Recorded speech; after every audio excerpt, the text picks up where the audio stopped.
Good morning, everyone. I'm Shanita and I work with the Jobs for Her team. If you're invested in increasing women's participation in the workplace, it's important to understand hidden areas where bias affects women at work.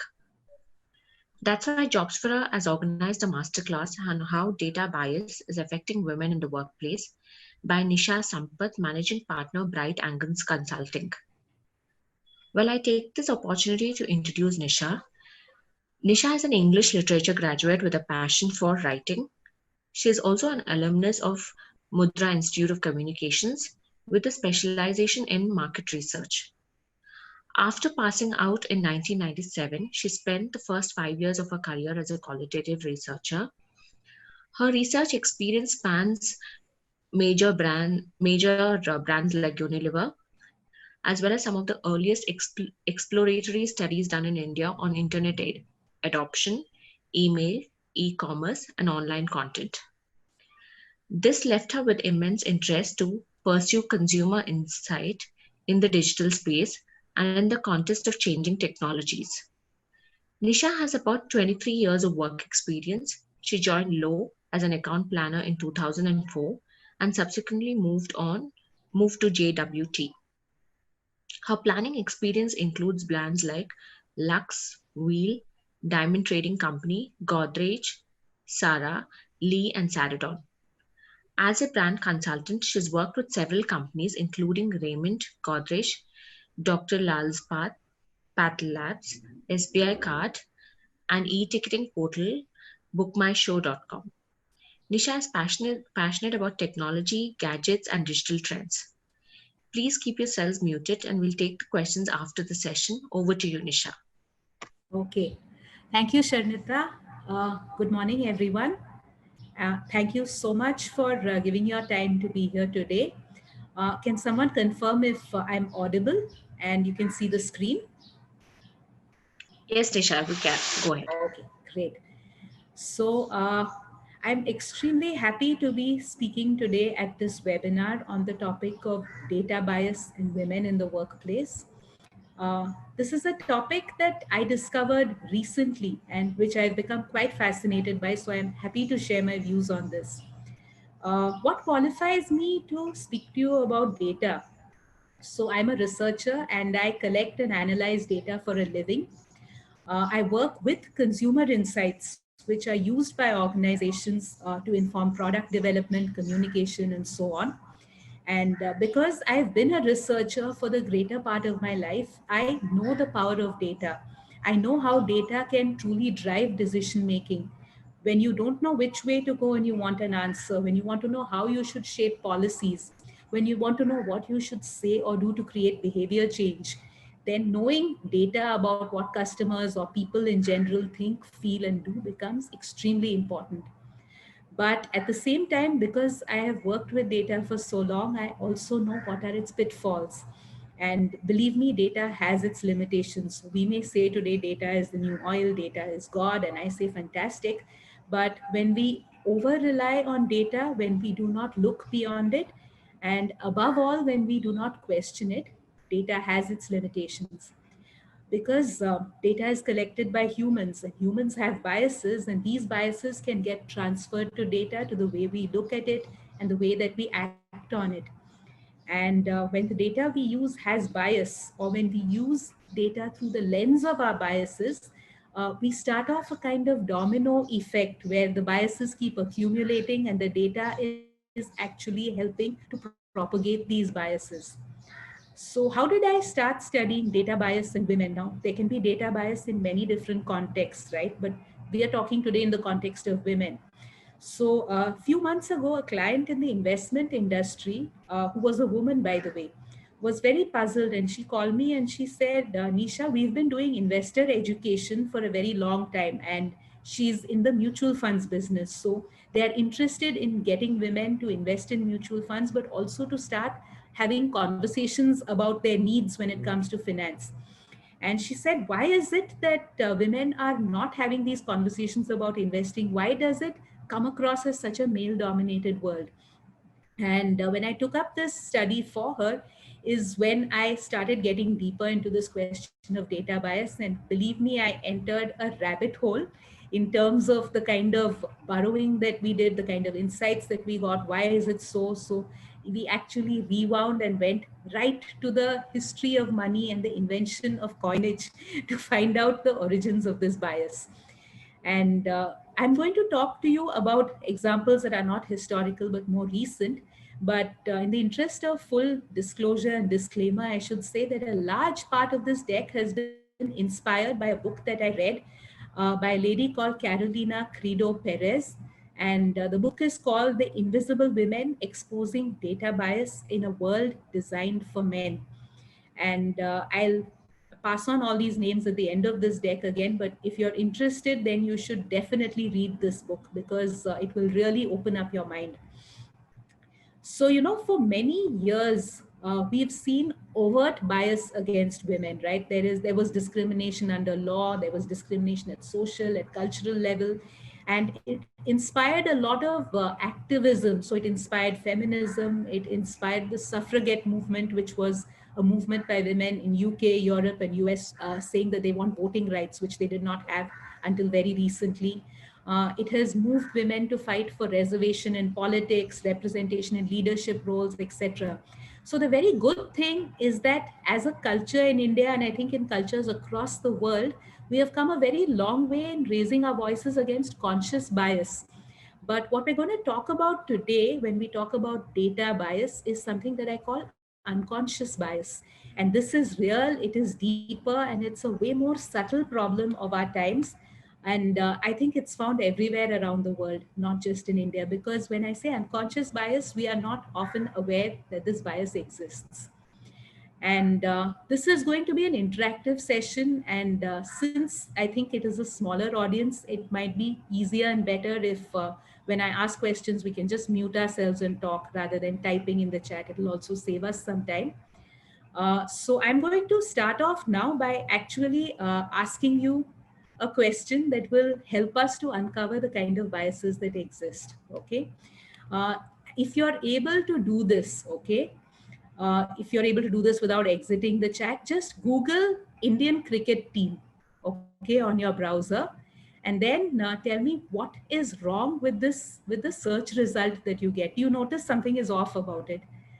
Can you do that? And then whoever does it and has a response, please unmute and share what you found and what you feel about it.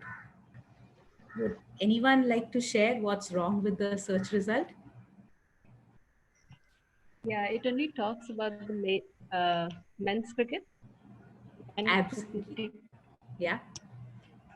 Yeah. And anything else that you find wrong about, you're completely right. It's only talking about the men's cricket team. And hey, we have an Indian cricket team made of women as well. I'll tell you what happens when you Google the Indian women's cricket team, you do get a result. And look at the way that the two are labeled, right? There is the Indian national cricket team and there is the Indian women's national cricket team. Okay. So there is a problem here, which is a bias in representation of data, which you found out when you searched for the national cricket team. You saw only the men's team and not the women's team. And this is a problem not just in India, okay? It's a problem everywhere else. You Google the US soccer team and the men's team will show up. And by the way, I don't know what the men's soccer team has done, but the US women's soccer team won their 4th consecutive World Cup last year. And currently they are fighting a very conspicuous battle in the news to get equal pay with the men's team. They got a victory parade across US cities, so they are very popular, but they still don't show up as a first page result. Yeah. So there is a problem absolutely in representation. And I also think there's an issue with the naming. So there should be a men's national cricket team and a women's national cricket team, right? That's how the US soccer team is also named. There's a men's soccer team and a women's soccer team. But across different fields, not just in sports, you'll often find this. It's like the male team is the default, and then there is an add-on. Oh, this is the women's team. You'll find it in the naming of professions as well. So media will sometimes report lady doctor, lady commander, female pilot. Yeah. And this is a problem that exists everywhere. It's replicated in search. And I'm not a search expert, but I think that actually, if you use the right meta tags, if you said there is a national cricket team of men and a national cricket team of women, probably the women's team can also show up in a first page result. Okay. Let's look at another example. We've all heard the term gig economy, right? It's used all the time in the media. So when you hear the term gig economy, don't think too much. Just tell me what comes to mind first, what images, what people, what brands, who do you think of when you think of gig economy? Just go ahead and tell me. Don't think too much about it. Freelancers. Sorry, Kritika, I missed that. Could you repeat it? Freelancers, gig economy mostly have freelancers. Okay. Companies you can think of, your Uber or your Zomato, Swiggy, all of them come under gig economy workers. Yes, yes, absolutely. Anyone else? Yeah, most of these images for gig programs generally have women featured on them more than men. If that is what I noticed. Okay, that's really interesting. So you see that there are more women when we talk about gig economy. Yeah, at least the images that they put up for these. Okay. So usually when I ask this question, right, people think of Ola, Uber, Zomato, Swiggy, and you are right that the gig economy across so-called developed as well as middle economy countries like India is largely made up of women. And what do you mean by gig economy? We mean 0-hour employment, short-term contracts or contracts through an agency. And the very interesting thing is that the oldest gig economy in the world is actually sex workers. And it's represented by women across sectors: casual agricultural labor, construction sites, beauty parlor assistants, masseuses, caretakers for elderly, jhappi maids as they are called, the maids who look after newborn kids, tuition teachers, part-time teachers in educational institutions. They are all gig economy. And the reason that women have gravitated to the gig economy is that they're supposed to shoulder domestic responsibilities. So their participation in workforce has been curtailed and they are forced to take up part-time work. And gig economy has had a very bad impact on women actually in terms of increasing gender pay gap, denying them benefit of maternity leave, etc. And you're right that we think of Ola, Uber, etc. And at least what I see on Twitter and stuff, it's a lot about these delivery boys. It's a lot about the cab drivers. And the media has sometimes portrayed it as being more masculine and more driven by certain brands. But if we saw the economy up to 60 to 7% women, which it actually is, there might be more protection, protests to bring them under the protection of labor laws. So though it feels like a small thing, what you represent and don't represent becomes part of our culture and how we start perceiving certain things. And I'm glad that you saw images of women, but I think that women are underrepresented and don't always come to mind with larger audiences when you think of the gig economy. So I've started out with these two examples which actually demonstrate a bias. And what I'd like to talk about today is four things really. What is data bias? And with more examples rather than trying to define it, why it exists, and examples in the workplace, since that's our topic, and that actually also gives us ideas about how we can address it and balance it out going forward. So it's a very example driven presentation, and there will be places in between where I will take a break and we can ask questions, or otherwise right at the end, this is a 45-minute chat. I've kept about 15 minutes just to take the questions. So we can do that as well. So why does the data bias exist? And we've looked at some examples, right? So it's pretty simple that it's been a male dominated culture for a very long time. The world has been run by men, the data has been collected by men, and somewhere along the way, we started seeing the male experience as universal, while the female experience, and females are 50% of the population, is somewhere seen as niche. And this is also something that we call the male default. So what is male is assumed to be the default, and not necessarily from a sense of discrimination, but it's become unconscious because this is the way things have existed for so many years. There's a writer called Simone de Beauvoir who described this by saying that representation of the world, like the world itself, is the work of men. They describe it with their point of view, which they confuse with the absolute truth. And effectively, what happens because of this, because the world was designed by men, because the data about how that world functions was collected by men for the longest time, maybe in the last 100 years, we started rectifying this. But I think a lot more happened just in the last 20 to 30 years. So effectively, there is a giant data gap in the very history of humankind. And you must have heard this term, history versus her story, right? It's literally true. In many fields, lives of men have been taken to represent those of humankind at large. So historically, we have gaps in our data about women and their role in the evolution of humanity. So if there were women doctors, women scientists, women mathematicians, even women warriors, we know less about them than we know about the men.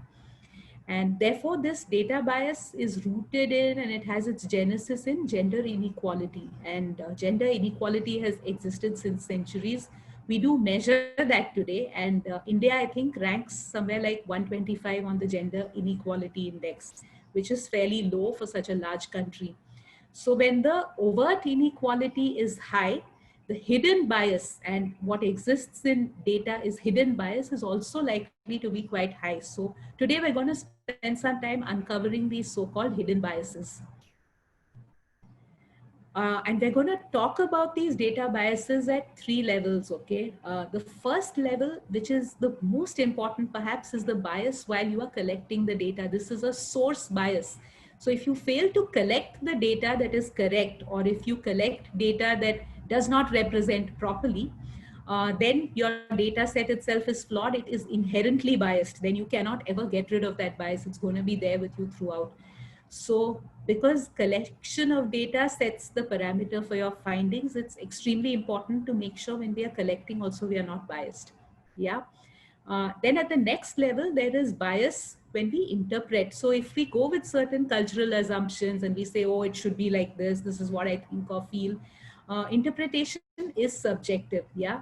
So then even if the data is there, you may select certain part of the data, not another part. And we have a saying in research, we say, if you torture the data, it will confess to anything. So interpretation itself can carry a bias. And the last level of bias will be in representation, by which I mean the output. And it's easiest, according to me, to find biases in the representation or the output, in what you see as a result of working with biased data. It's much harder to go back and trace it to the source and say, hey, where or why did this bias start? So today we're going to look at it through all these three levels so that we really understand what is data bias and where it originates. Okay. Bias in collecting data. Okay, let's talk about big data technologies, right? Your voice training, your web search algorithm, translation technology, image data sets. So when you Google something, certain images come up, right? So big data in a world that is full of gender gaps can actually magnify any discrimination that already exists. So I think somewhere in the 90s, speech recognition software was developed for medical transcription. And medical transcription is where when the doctor gives a prescription, they read it out or gets recorded, and then that recording gets transcribed, and it's used as a very valuable input in medical research. So we understand what doctors are prescribing through medical transcription. But the earlier versions of this software were making big errors when recording women's voices.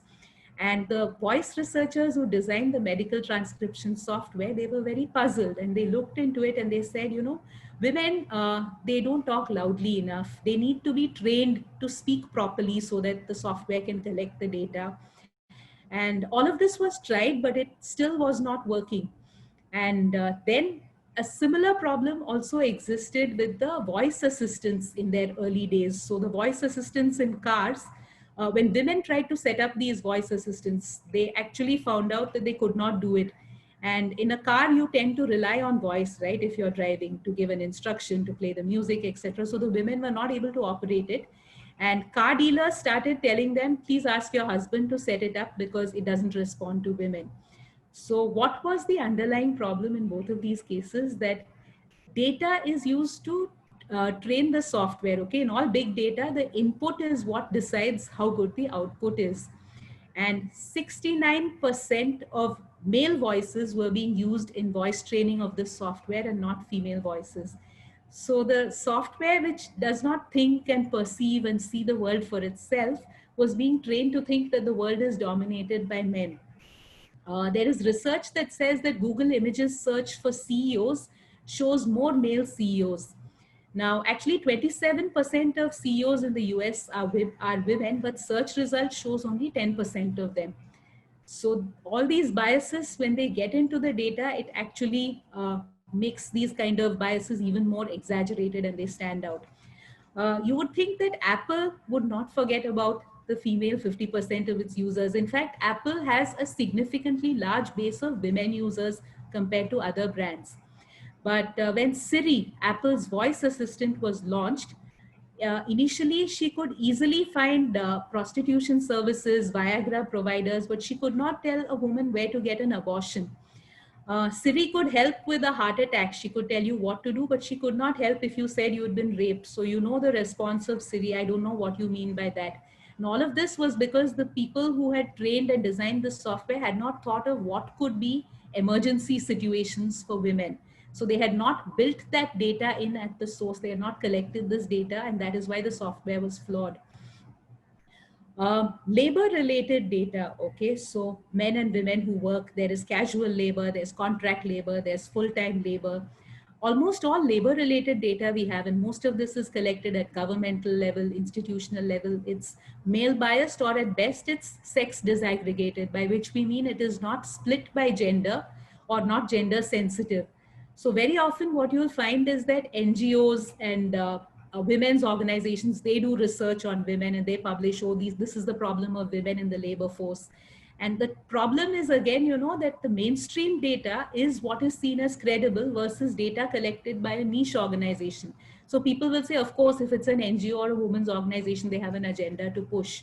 But the truth is that at a mainstream level, there are men as well as women in the labor force. They should be represented, but they don't get so.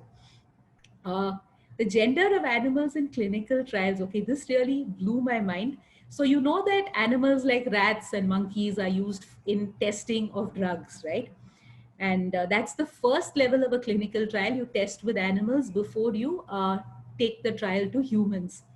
So if you take an illness like depression, women are 70% more likely to suffer from depression than men. But animal studies on brain disorders are 5 times more likely to be done with male animals than female. And there is research that shows that testing was biased towards male rats rather than female rats. Now, this was probably an unconscious bias because you would think that scientists won't be biased, but it can create a very big ripple effect because we know biologically female systems are very different from male systems at all levels, right? The muscles, the organs, the hormones, at every level, the male and female body is quite different. And this can be a problem, especially in clinical testing, because in many cases, if we say, okay, we don't have data for women, we can go back and collect the data. So if it's labor related data, I can say, go back in field and find out about men. Yes, it's painful. There is time and cost involved, but we can do it. But when you're talking of something like a pharmaceutical company, the whole innovation cycle is very long, expensive, and millions of dollars are spent on R&D and cycle time. And there are repeated trials that keep happening. We're seeing that now with the COVID vaccine, how much of trial is needed. So they're saying it could take a year, it could take 2 years. So if a little later down the line, someone says, oh, there were no female rats in clinical trials, and the drug is now already at a stage where it's being tested on humans, it's going to be a little difficult to backtrack and say, wait, let's go back and test it on female rats as well. Millions of dollars are spent and companies stand to make billions of dollars in profit over the lifetime of a drug. So what if we did not get the killer drug? I beg your pardon, not the killer drug, but the right drug because of this data collection bias. What if we could have made a much better drug if from the beginning we had kept the gender aspect in mind? It seems like an incredible oversight, right? How could you not test a drug which is mostly going to be used by women on female rats during your clinical trial stage? But make no mistake, science and finance, which are these very cognitive, very rational, very left brain driven disciplines, they are both riddled with data bias and data gaps more than most other disciplines. Is it changing? Yes, I hope so. Is it changing enough? So if you happen to work in these fields, definitely push to find out and create the change if it's not there. On the same subject of the medical space, so we've all now read a lot of publications and data, and it's kind of confirmed at a global level that COVID kills more men than it kills women. And we know this when we look at the data from highly affected centers like Wuhan, USA, Italy. This is a fact that women are not dying from COVID. But why is it that it does not kill women? Do we have the answer? Not exactly. And the answer is also not as simple as it sounds. And data can sometimes be confusing, right? It doesn't give you a very consistent picture. So in some places, including India, it's been suggested that women die more than men. And in some places where data is available, it shows that women are actually more likely to test positive than men. And it's very hard to get a comprehensive answer because all countries will give you gender segregated data on death, but only 53 countries publish gender segregated data on testing. So, how many men and women come forward to get tested, and how many men versus women test positive? So, I've hunted and I can't find this data for India. And this might, so we don't really have an explanation why more women test positive in some cases. Is that because more women are likely to come forward than men and test? Maybe they have people whom they care for, so they are more anxious and they want to get tested. And so what we are figuring is that the answer may not just be sex related differences, by which I mean biologically there's a difference between men and women, which is why men are more likely to die than women. The answer could also lie in social and cultural differences.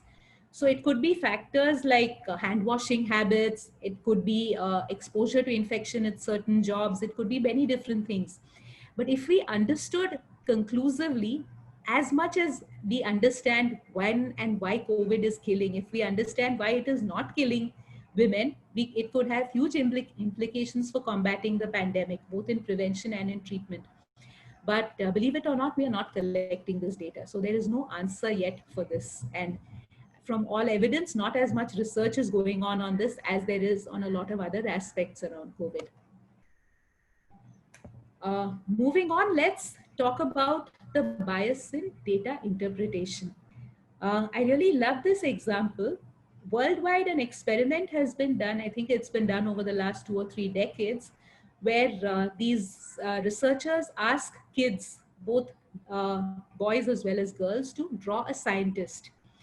And in the most recent iteration of this study, if you look at a global level, only 28% of children around the world have drawn a female scientist. The number is still good news. It has increased over the last 20 years or so. I think when this study was started, the percentage of kids drawing a female scientist was just 8%. So certain professions are associated with males, and this has been found in other research that's done: designer, architect, startup founder, hedge fund investor, software engineer. And this is our old friend, which is the male default. And people who write should especially be careful about it, that the default is always assumed to be male. So there's this joke about a reporter who once told Serena Williams, the tennis player, that you'll be known as one of the greatest female athletes of all times. And Serena replied, I prefer one of the greatest athletes of all times. So the whole concept of women being the niche, it exists hugely in language, and it's sometimes complicated by languages that are gender inflected, by which I mean the languages that use a gender pronoun. So if words like car, lawyer are masculine in that language, or what we call the generic masculine, then it's more likely that people are already associating them with something that is masculine. So language is a very big base on which interpretation bias happens with respect to data. So, we've always heard in history of man the hunter and man the warrior. And, about 100 years ago, a warrior skeleton was found during an excavation. And this was happening, I think, in Central Asia, somewhere in the area of Mongolia, Ukraine. There was a civilization out there, so they had an excavation there. And they found a skeleton which was assumed to be male because it was buried with a full set of weapons and a horse. And obviously, the bone structure of men and women are different, and you can find it out, but no one really pushed or examined that. But actually, when they found more burial mounds in that region, they found out that at one point, 37% of warriors in these ancient civilizations were women. They fought on horseback, so there was no natural advantage of being male, like being bigger, stronger, etc.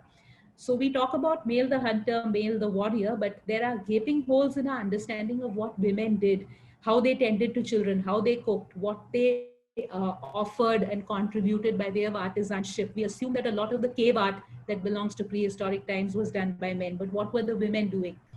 So there are a lot of gaps in this data that we have, and this interpretation bias carries forward even today in some of the examples that I'll be sharing with you. So here is a very interesting example. I read this in the news some time ago, and someone was saying that India has the lowest divorce rate in the world, and celebrating this, saying that this is because of our family values as a culture.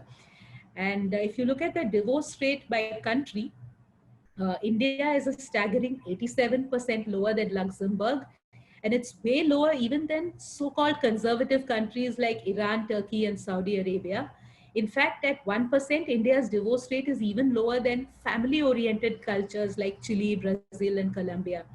And the global divorce rate has actually increased 251% since 1960. So does less divorce in India actually mean a good thing? If you look at the leading causes of divorce internationally, so the biggest cause of divorce, like 44%, is incompatibility and growing apart from each other. Then there is a good chunk which is called other or unstated. So people have not said what is the reason. And 18% of the cause of divorce is infidelity. After that, there's abuse, etc., but it's a lower number. So, yeah, it's great that India has a metric of low divorce, but should that be a reason in itself for happiness without investigation? I mean, does incompatibility, growing apart, infidelity, these problems don't exist in Indian marriages at all? Could it be so? So, when you look at other independent research, right, which is not about divorce, the reality is that 37% married women have experienced some form of sexual or physical violence by their husband, and 2 out of 3 women have not even told anyone else about this abuse or violence. So, once again, I'm asking, is divorce rate the right metric to measure? Or should we ask the reason for not divorcing? Should we ask how happy are these marriages? Should we be measuring satisfaction and closeness with the spouse? So this is an example of bias in interpretation, and something that I will come back to also. Sometimes when you see a bias, looking at a disconnected or disparate set of data, something that is not actually directly connected to this, can actually help you to show up that pattern of bias. So in this case, looking at divorce rate and then looking at rates of abuse of women within marriage, together they told a story, but independently they were not telling the whole story. The third thing that we spoke about, bias in representation, how women are represented through data, right?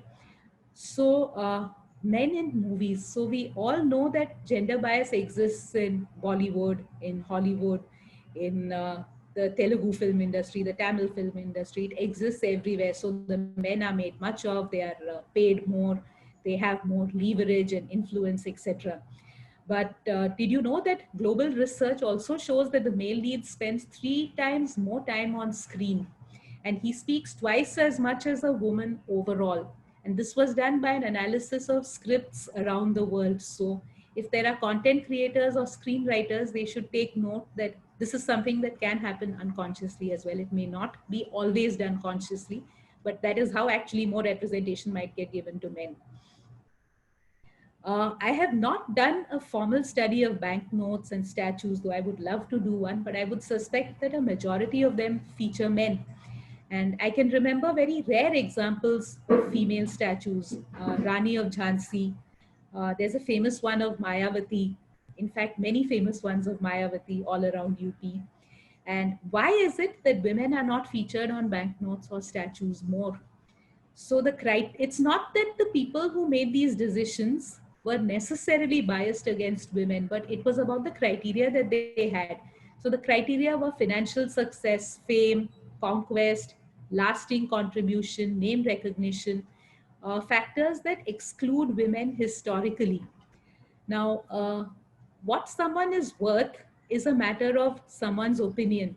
And worth is informed by culture. As a culture, we decide what makes someone worthy of being on a banknote or a statue. So, a male biased culture will exclude women in these fields, which is why whether or not you agree with the politics of a Mayavati or a Jayalalitha, and whether or not you agree that statues are a good way to, make people famous or look up to what we value, it's important to have statues and women as role models for the young women out there.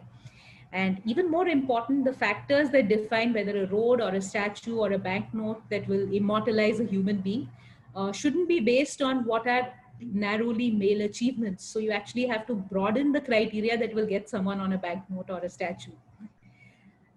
Creativity is right brained, right? And we say left brained is masculine, right brained is feminine, according to stereotypical thinking. So we should think that creativity, at least, there should not be male domination, right? But the world of arts globally, from music to painting to sculpture, is also male dominated. And studies across these disciplines, as music, painting, etc., have shown that what students learn from, what is considered as the reference body of work in in any creative discipline, what we call the canon. When it comes to music, painting, or any form of creativity, it's predominantly men. So there have been women composers, women conductors, women painters, but very often they get left out of this reference body of work or this canon. And again, that is because committees of men take these decisions. So getting into the canon and getting more women into the canon is important. They do exist, but they don't get represented very often. And even the whole definition of art, who decides what is art versus artisanship? So I visited the Kochi Biennale, and that was, I think, in 2019. And I saw these works that were extremely interesting by some of these female artists. And what I learned there is that women historically and even in prehistoric time were often artisans. So they made things that were of utility. They made baskets, they wove cloth, they made objects inside the house. But somewhere along the line, we said artisanship is inferior and art, which is painting, sculpture, music, is superior. And it attracts more attention, investment, money, it gets more representation in art galleries, and it is largely male. So there's an entire world of female creativity that just got excluded when we had this representation bias. I'd like to introduce you to one of my favorite art collectives. So I encountered this group of ladies at the Kochi Biennale. They are called the Gorilla Girls. They describe themselves as feminist activist artists, and over 55 women have been members of this collective over the years. They are temporary members, so you can be there for weeks, you can be there for decades, and they consistently use facts and these visuals, which are very outrageous and funny, to expose gender bias, ethnic bias, and to actually make us think. So you can see some examples. They've actually documented and counted how many women had one person exhibitions at New York Museum, and they've listed 4 major museums and said in 1985, there was 0, and in 2015, there's been 1 or 2 women in each of these exhibitions. They've called out that the Senate is 75% white guys, but film directors are 94% white guys. They've called out galleries that show less than 10% women artists or don't show any at all. And they've said what it was in 1985, what it is in 2014. So I'm spending time with the Gorilla Girls for a reason, because I think this kind of activism that is evidence and data driven is very powerful. It's more powerful than standing and shouting slogans, for instance. And we actually have to use data to defeat the bias in data. Otherwise, the journey will be much harder to accomplish. So I've been talking for a long time. So again, I'm going to request you all to participate on this one. Let me first give you a heads up, okay? I don't know if you have seen this. It was circulating on Facebook a couple of weeks ago. A video of a woman who's abusing the bank staff when she's asked to wear a mask. And this video has been doing the rounds, and I've seen a lot of similar videos of women generally misbehaving and having meltdowns and having fits. So would someone like to take a chance and say what is wrong about this viral video? Would anyone like to have a shot and say, now that we've looked at how gender bias and data bias work?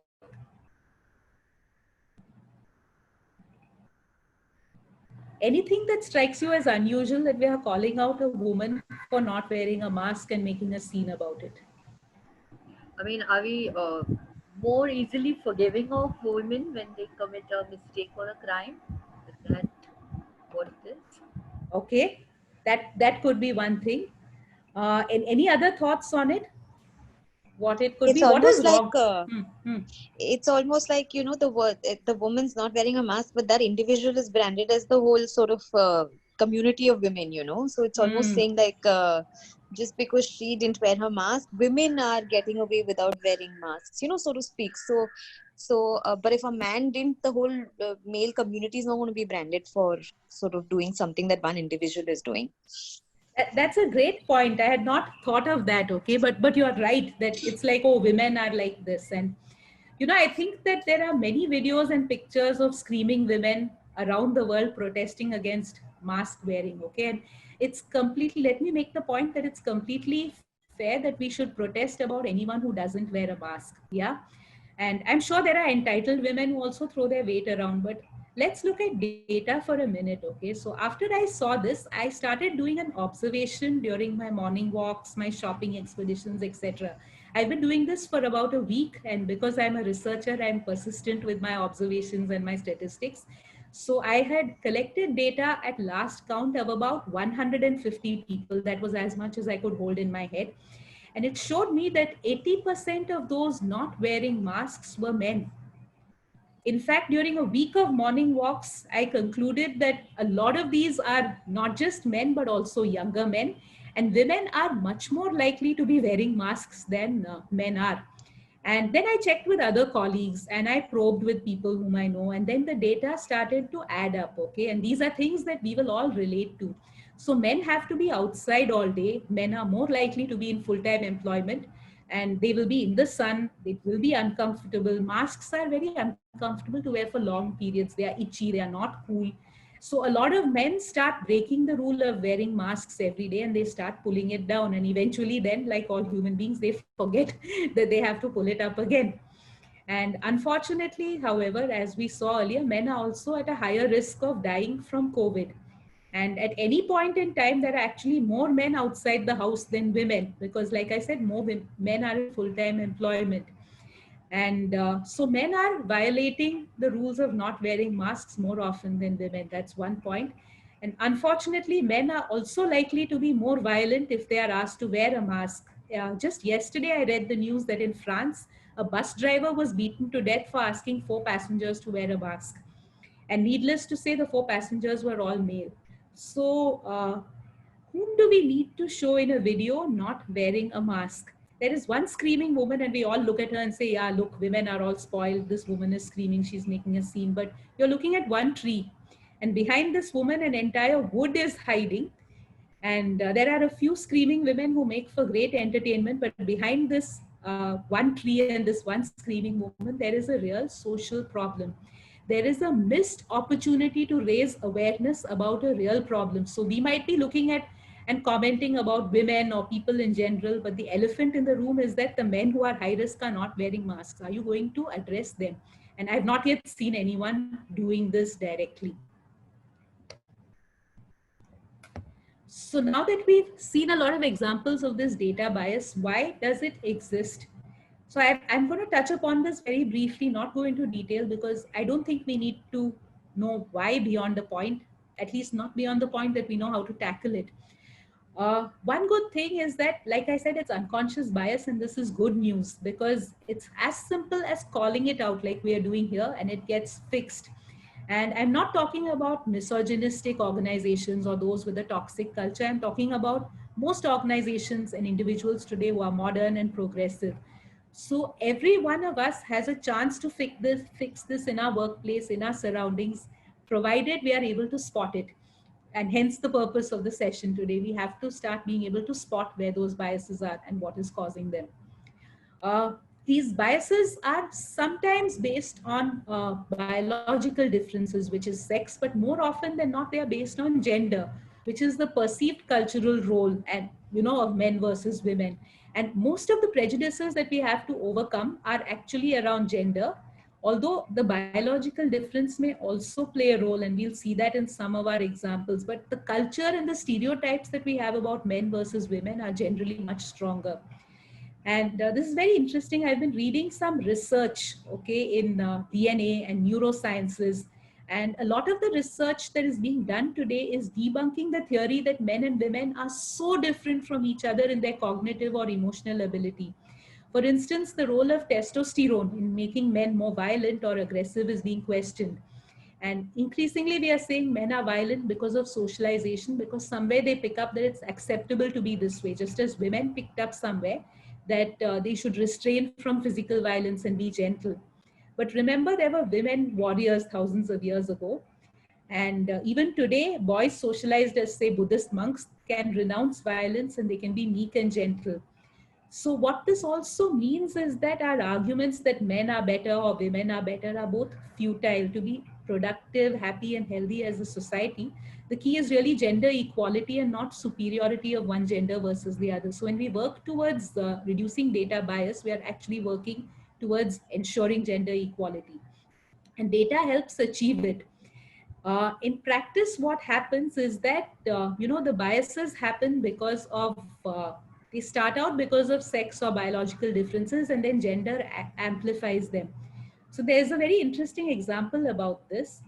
So initially, farming, when we became a pastoral civilization, farming was done by both men and women. It was small scale farming using small instruments like hoes and rakes. But then we invented the plow, and the plow is driven by oxen. And research shows that when the plow started being used in agriculture, what anthropologists tell us is that women could not use it because the plow required a lot of upper body strength. And men have more upper body strength than women as a rule. So even if a woman is an athlete, her upper body strength will be weaker than a man, versus lower body strength, which is in the legs. There's barely a 20% difference between males and females, and you can actually cover that up through exercise and bodybuilding. So anyway, when the plow came in, women stopped participating as much in agriculture. Ultimately, this led to the labor of men being more prized.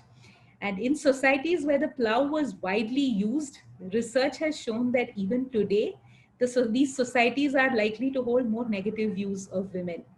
So you see, it starts with a sex-based difference that is very easy to solve for. I mean, why would you not invent a farming implement that can be used by both men and women? Because that will increase productivity, that will help you share labor.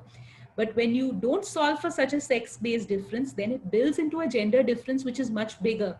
And then you can't solve for that so easily without the data to understand how it came about. So would you think that today we think poorly of women because somewhere it is related to the fact that plowing and therefore money making agricultural activity could be done only by men? But only when you understand this, then you are armed to neutralize it in the short term and in the long term. And none of this is as easy as it sounds, right? I'm making it sound easy, but it's not. And the point is today that stuff like technology is supposed to neutralize this sex-based or biological difference, but it still fails to do that. And you saw that in the example about artificial intelligence, voice recognition, medical transcription. So it's really the perceived cultural role and difference and the sheer blindness to women's needs that actually drives this difference. And finally, the last point that I want to speak about is, and it's a very important one, is that gender differences don't operate in isolation, right? There's always a context of class, caste, religion. And it is in this context which the women studies experts call intersectionality. So where there is intersectionality, where you have, that I am a woman plus I'm from a lower socioeconomic class, or I'm a woman and I'm from a certain caste which is disadvantaged, or I'm a woman and I'm from a race that is discriminated against, then in each of these cases, that difference of being a woman gets magnified. The bigger the bias that exists in the data, and very often the bigger data gap that exists. So this data bias is going to get exaggerated when two or more factors are in play. And unfortunately, two or more factors are always in play. It's never very simple and straightforward. So the way to take care of this is to not just make the data, more woman centered or make sure that you represent women. It's to overall make the data more inclusive, collect more background about people than just their gender, for instance, their economic strata. And this itself can make a very big difference in, countering this data bias. So I'm now going to go very quickly through some slides because I think the examples are well set up of places in the modern, areas in the modern workplace where this data bias exists. And we're going to talk very quickly through 4 areas. One is human resource. The second is all kinds of R&D, innovation, new product development and design. The third is marketing and communication. And the fourth is policy and regulation development. So let's look at these. So human resource, the one thing that human resource has to solve for, and which I think they're already trying to solve for around the world, is this whole problem of women's unpaid workload, which is contributing to the gender wage gap that we keep hearing about, the fact that women get paid less than men. And a UN study done just last year says that because women do most of the unpaid care work at home, right? They do the child rearing, they do the cooking, they do the cleaning. So men's paid work hours accounted for 28% of their work time, and it was 16% for working women. And women spent 19% of time in household chores versus 6% of men. And I know that we always like to feel happy and say that during the pandemic, this balance changed. So now, yes, the men are doing more work in the house than they were earlier. At least they are aware of how much work there is in the house. But you'll be surprised where all this unpaid work can have an impact. So there was a study on publishing done by women in sciences. And this includes medical sciences, this includes other sciences. Publishing by women in sciences has dropped up to 23% since the pandemic started compared to the same period last year. And publishing by men has not dropped in the same period, which means during this pandemic, women scientists have been publishing less. And the research again has probed this, and it's believed that increase in childcare burden is what has contributed to this decline.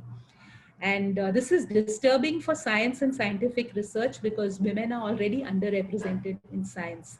But even in so-called high achieving, group of physicians, researchers, scientists, the women are being impacted when the household work increases. And research has found that women spend in these disciplines spend on average 8.5 hours more on childcare and domestic tasks than the male scientists.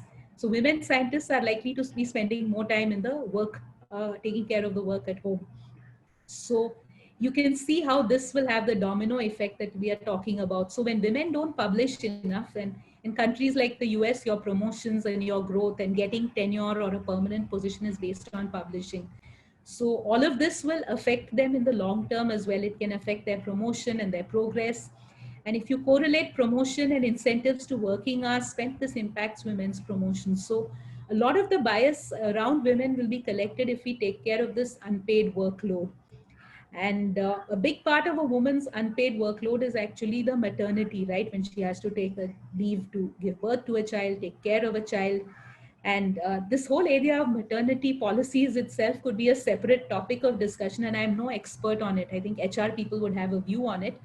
But I want to talk about an example in Sweden. They have the highest employment rate for women with kids and women rejoining the workforce after having kids, because they have paternity policies where they offer men up to 90% of the salary as paternity leave up to 3 months. And if the men don't take it, within a certain time frame, it lapses. So when the men actually take paternity leave, women's participation in the workforce, women's return to employment, it increases drastically. So such policies can actually create a positive impact and remove the bias.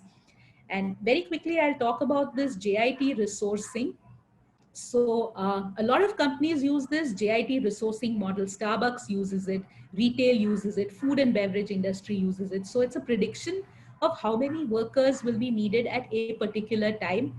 And it helps them to be very, very efficient. So if there's going to be a rush at a certain time, they can predict maybe a day in advance or a few hours in advance and have more workers at that time. And then actually they have to pay the people who are there, right? So they save a lot of money. Amazon also uses this, by the way. So what they found out in one of the stories that a sociologist documented is that there was this single female barista who was being called at odd hours to Starbucks. And she worked in Starbucks, and so she would be called on Sunday, she would be called on at late night. And she was a single mother, so she needed childcare. She needed to put her child in a creche. And those of you who have kids would know that childcare is not really structured for last minute emergencies. It's structured for a very steady 9 to 5 job. So whoever designed this resourcing model, which was helping the company to profit, had not actually factored in that women have caring responsibilities at home, which could get impacted by calling them to work suddenly. So all of these are areas where human resource can work and actually help to eliminate the biases. I think most people would be familiar with marketing and communication, so I'm not going to spend a lot of time here. And I guess you all know what manels are, right? And there are some hilarious Twitter accounts that you should follow that call out these expert panels that talk about everything from the future of real estate to healthcare to technology without a single woman on the panel. And this does not happen in India when it comes to women's issues, but there are some ultra conservative countries that have panels on the future of women without actually representing a single woman on the panel. So this is definitely something that is skewed towards certain industries. Finance, governmental sector, technology sector are much more likely to have panels, but I think it's worth the effort to get more women and representation of women there. So our intent is not panels versus manels, which is female panels versus male, but having diversity, because diversity is actually what leads to growth. Having the balance of male and female is what actually leads to better ideas, better decisions being taken, better way forward being found. Branding and advertising, we all know lots of examples, right? Whether it's making everything female in pink color, logos, products, everything. And I can't tell you how many packaging I see for women's products that have the color pink in them. I think there was even a pink credit card that someone introduced or someone sent to me at some point in time. And what you'll also see, but in advertising, is what I spoke of as intersectionality. So ads that speak to masses are more likely to have a bias in the way they represent women versus those that speak to an affluent or urban or niche population. So recently, Mankind Pharma has been running a couple of high-profile campaigns. I happened to spot one on Twitter. It was saluting COVID warriors, healthcare, science, the cops, and it was a 2-minute ad, and it did not feature a single female. And it actually said at one point, "We salute our policemen and not our police force. There are also women in the police force." And there is also a flip side, okay, in both branding and advertising. So FMCG brands, you know, the home care, the personal care, the beauty brands that consider themselves being used by women or talk to a female demographic, they are not tracking what the males are doing. And this is what I call the not my audience syndrome. And the women's brands have it as much as the men's brands. So mostly FMCG companies don't understand what men do with their products. So Fair and Handsome, or should we now call it Glow and Handsome, was born out of the understanding that men use women's fairness creams, but it was just a chance that led to the discovery of this opportunity. So someone must have asked that question, oh, what about men? Men also have dark skin. What do they do? Or someone must have stumbled upon the fact that, oh, you know, I was talking to this consumer and she said her brother or husband uses her fairness cream. So my point here is that it's a very small investment, but you can do more research and you can extend your audience to a bigger pool. So if you say my audience is males, don't not research females. There may be a very small percentage of females who use the product, but represent them because the results may surprise. And this is another thing that I've spoken about, that sometimes not representing this data bias that leads you to not represent women could lead to a loss of opportunity, and it could lead to a loss of market opportunity. And sometimes just it's an opportunity to address a wrongdoing or fix the truth. And sometimes there's also a financial implication that you've lost an opportunity to connect to a new audience. I saw this ad of HDFC on Father's Day, and I'm again not going into a depth of it. And it's a classic male stereotyping, right? So this ad actually says that dad is your financial advisor and daughter is the spender. And on Father's Day, in case you've not seen the ad, the father is speaking to the daughter and saying, you know, you're so spendthrift. Why don't you invest? Why don't you listen to me, etc. And it's funny that HDFC would put out this ad because I was chatting to another client and he mentioned to me that up to 30% of new insurance premiums in the last year have been coming from women and not men. But insurance companies, I don't know if they are investing as much time and money in understanding the female audience as they are the men. They are probably doing it, but they're probably doing it as the alternative. The default is the male. And the temptation is to hang on to the traditional audience because they are the majority. And the finance industry has many other problems. And across the survey that I've done of communication, there's a tendency to stereotype the men as the savers and the women as spenders. You'll see a lot more women represented in credit cards and loans than you will see represented in mutual funds and insurance. And this is how we actually understand and have a bias that women are the spenders, men are the savers. But everything tells us that women who run the household and the family actually know how to save, and they've been saving for a long time. And anyway, a lot of savings decisions are now joint. So these are all examples of how the gender bias can persist in our interpretation as marketers. I'm almost out of time, so I'm going to very quickly talk about a couple of points here. So product design is generic and it's often based on men. So there is a mystery about large mobile phones. I don't know how many of you find that large phones are, of course, they are cumbersome for everyone to operate, but for women, it's especially painful. And that's because the length of the phone, the aspect ratio, as they call it, the width as well as the height, the finger span of a woman and the finger span of a man are different. So they are designed most likely for the male default, the finger span of a man versus a woman. So you'll find it more difficult as a woman to do basic transactions or basic UX operations on your phone versus a man. Emojis, this is a very, very interesting example. So emojis are used more by women versus men, right? It's the world's most universal language. And initially the emojis until very recently were male biased. So if you wanted a runner, you would get a male runner. If you wanted a policeman, you'd get a male. And only when the corporation that manages emojis realized this, they actually built in a difference. So now you will actually have a choice between a female and a male runner, a female and a male cop. But someone had to see that bias and they had to correct it. Urban planning is a very fascinating example. And if you think about this question, right, why are there always queues outside women's toilets? So everyone knows that women take much longer to use a toilet. Do you know how much longer they take? They take up to 3 times longer to use a toilet than men do. And yet at the same time, women also sometimes have kids to look after or elders to look after. At any point in time, 30% of women are menstruating, which also leads to taking longer in the toilet. But men's toilets, because they use urinals, actually you can have more toilet blocks or more individual units within a men's toilet than a woman's. So women are held back not only by taking longer to use the toilet, but also having fewer toilets. So if we take 3 times longer, we should actually have 3 times the number of toilets. But this is not really factored into public urban design, either in airports or malls or other public places. 3 times the number would reduce the queues outside women's toilets.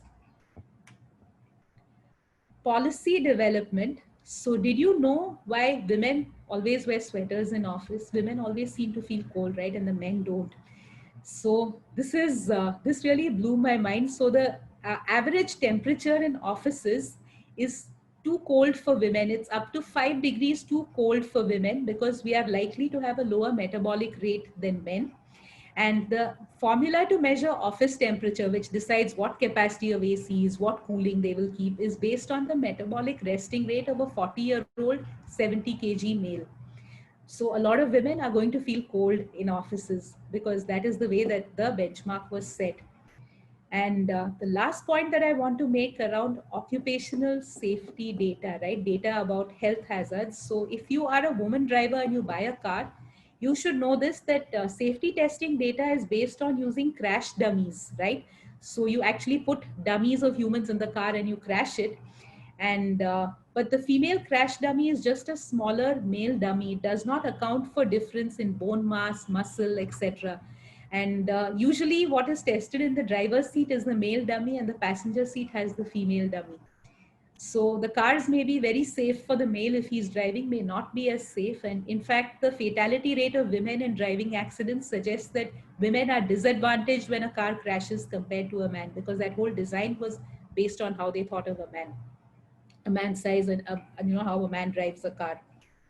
So that is it in terms of the examples that I have. And if I were just to summarize the principles, I would say that a lot of bias happens because we assume and we go with the default. So if you want to change the bias, then start asking questions and start looking around and look at stuff that is generally overlooked. So the best way to stop making assumptions is to question, and another way is to find the opposite data, like we did with the divorce rate, and then study the two. Uh, don't just collect data that includes women, be all inclusive. Look at other aspects like physically challenged, other gender. Like we spoke about intersectionality, a lot of other factors impact women, not just the fact of being a woman. So the bias increases when these factors add up on each other. So being all inclusive is very important. And as a researcher, I know that evidence is the most powerful thing. And when you are speaking data and evidence, you can feel and you can grip your audience as much as a good documentary does. And I find that more than fighting, with a personal perspective, data can actually melt differences. So data can unite us because it's not about me with my prejudices or personality or my agenda. We're talking about facts and figures. It's just an easier meeting ground for everyone to agree. So I'm sorry I've overshot by nearly 5 minutes. That is my bad. And thank you so much for hearing me out. Thank you for your time. And I know it's late. We're running late, but if any of you would like to ask any questions, I'm very happy to answer them. Yeah, we already have a few questions, Nisha, so we take a few Okay. of them. Sure. Can we decrease the bias by including women in our algorithms? Yes, absolutely. Including the women in the algorithms will be very important. I think this is that whole area of big data, right? I don't understand too much about the technical part of it, but if you factor it in at that stage itself, so the image data sets, the voice training, all of these are good examples. That is an example of having the data at the source. When you collect the data and you feed it in, you're going to get better and better results. So yes, it's something we must do. The next one is from Ramya. In a country like India, where women have now begun fighting gender biases, what can women do to fight this data bias? Okay. I think that the way to fight data bias is with data. So if you look at the examples that I spoke about, and you can identify where the bias exists. Is it in the source, the interpretation, or the representation? And if you are able to look in the function you're in, the industry you're in, and identify, I think there will be generic biases and there may be specific biases when it comes to certain products or certain policies or even a certain way that things have been done. Then I think these are the ways to counter it. But I would always say data is what will fight the data bias. Yes, the next one is from Kritika. From the HR side of things, what do you suggest I can do to counteract this bias at the workplace? I think HR has a very huge role to play in it. And and maybe this is more of my personal perspective, but I sometimes feel that as women, we are kind of disadvantaged because people assume that we will come with an agenda that, we want to represent women. We want to, men will discriminate against women. We have to do something different. And I think, again, in this case, collecting the data first and then going and having the conversation can make a huge difference. So I'll tell you an example. There was a lady, Sheryl Sandberg, right, who is the COO of Facebook. She used to work in Google. And she found out that when she was pregnant and she was working in Google, She had a lot of pains and difficulties, including swelling in her legs, and she had a car parking slot that was very far from the office building, and she used to have this leg pain and swelling that made it difficult for her to walk. So she met the owner, and she was a senior management person. She met Sergey Brin, and she told him, "Why don't you give pregnancy parking in an area closer to the building? Because women who are pregnant will find it difficult to walk." And at that time, Sergey Brin and the other founders of Google, who were all male, were unmarried. And they said, "Wow, I never thought of that. But now that you've said it, great, let me do it right away." And actually, then they created pregnancy parking, so which is closer to the building. So sometimes just bringing facts to people's notice that they don't know is enough to eliminate a bias in the workplace. And I think HR plays one of the biggest roles in this. Yes, the next one is, do you feel this data bias affects only some fields? For example, I am an educator and I don't see a bias here. Okay. So that's entirely possible. See, the bias exists at a larger cultural level. And I would say when it exists at a cultural level, it impacts different areas in which we work, where we live, how we interact, and it may impact in very subtle ways. So I shared an example in the US that actually more men get tenure than women do.